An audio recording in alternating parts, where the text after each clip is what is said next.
All right, let's get started. Today, we're going to talk about a spiritual practice that actually works. It's a guide to finding that real, lasting inner peace we're all looking for. I want you to think of this as some advice from a teacher to a student, something to help you get past those common hurdles that pop up on the spiritual path.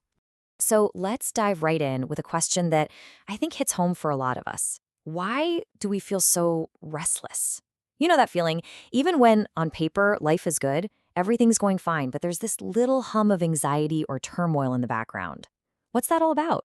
I mean, for centuries, we've been trying to solve this. We've thrown everything at it. Social fixes, political solutions, you name it. We're constantly trying to fix the external world, and yet, that inner restlessness is still here. In fact, it feels more common than ever, doesn't it? So maybe, just maybe, if changing the outside isn't working, we need to start looking inside. Okay, so let's get into it. We're going to use an analogy here that I think can totally change how you look at all of this.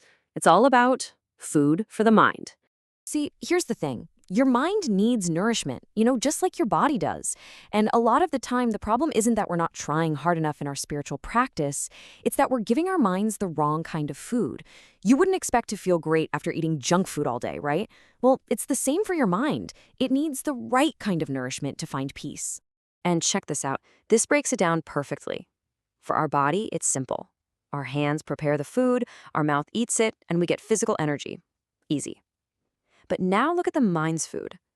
The food is a sacred sound. The tongue prepares it. How? By chanting. And the ears consume it by listening.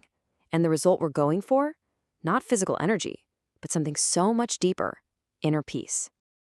All right, so let's get into the sacred recipe. How do we actually nourish the mind? What's the practical day-to-day of this? So this mental food we're talking about is a sacred sound or a mantra. And it's really important to get this. It's not just some random word you repeat. Think of it like a very specific recipe, a concentrated form of nourishment that's literally designed to bring peace to a mind that's all over the place. And here's the whole process. It's a simple 3-step flow. First, you prepare it. Your tongue speaks the sacred sound. Second, you consume it. Your ears hear that sound. But step 3 is the whole ballgame. It's where the magic happens, and frankly, it's where most of us get stuck. The mind has to nourish itself by fully accepting and absorbing that sound.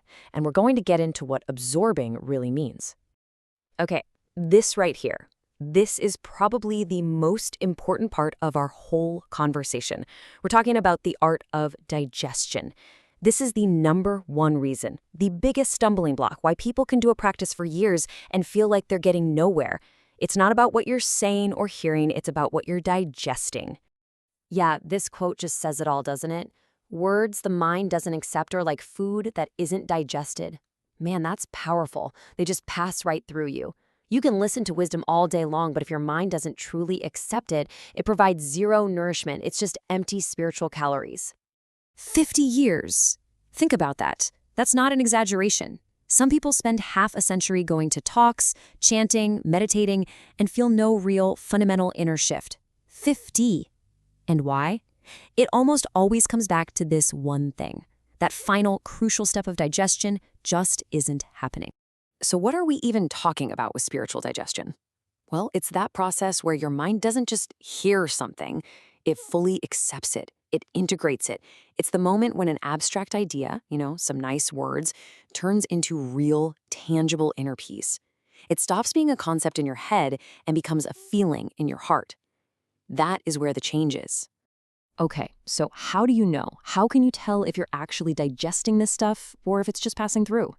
Let's talk about the warning signs, the signs of spiritual indigestion. This is it. This is the big question you've got to ask yourself, honestly. Is your practice making you more peaceful, or is it just making you more knowledgeable? There's a huge difference. Are you becoming more humble, more compassionate, or are you just collecting cool spiritual facts to debate about? Because listen, a practice that's well digested feeds your soul. One that isn't, well, that just feeds the ego. And here are some major red flags to watch out for. Feeling a little arrogant after just a little bit of practice? Or suddenly having this constant need to debate and argue and prove you're right? How about seeing yourself as superior to other people? Or, and this is a big one, becoming really defensive and getting irritated super easily? If you see these things in yourself, it's a huge sign that the teachings are just being tasted by your brain, but they're not actually being digested by your heart and soul. Okay, so let's make this super practical. We're going to bring it all home and talk about your daily mental diet. How do we actually build a routine that works, one that ensures we're digesting this stuff and getting that real change? Here it is, a super simple 4-step routine. First, find your space. Easy enough, right? Just a quiet time and place. Second, prepare the food. That means you chant your sacred sound, nice and clear. Third, consume it mindfully. This is key. Listen with your full attention, almost like you're hearing it for the very first time. And then, number 4, the most important part, digest with acceptance. This means you have to let go of analyzing it. Your brain is going to want to pick it apart and label it. Your job is to just let that go. Simply allow the sound and the feeling of that sound to sink in. And really, this is what it all boils down to. True transformation, it doesn't come from how much you hear, but from how much you truly absorb. It's not a numbers game. It's not about clocking in hours of meditation or reading 100 books. It's about the quality of your absorption. I'm telling you, 5 minutes of a fully digested practice is way more powerful than 5 hours of just going through the motions. So, I want to leave you with this one last thought to take with you. Just think about it. What would change for you if you approached your practice not as some intellectual exercise, something to figure out, but as the simple, daily act of feeding your soul? What would shift? Think on that.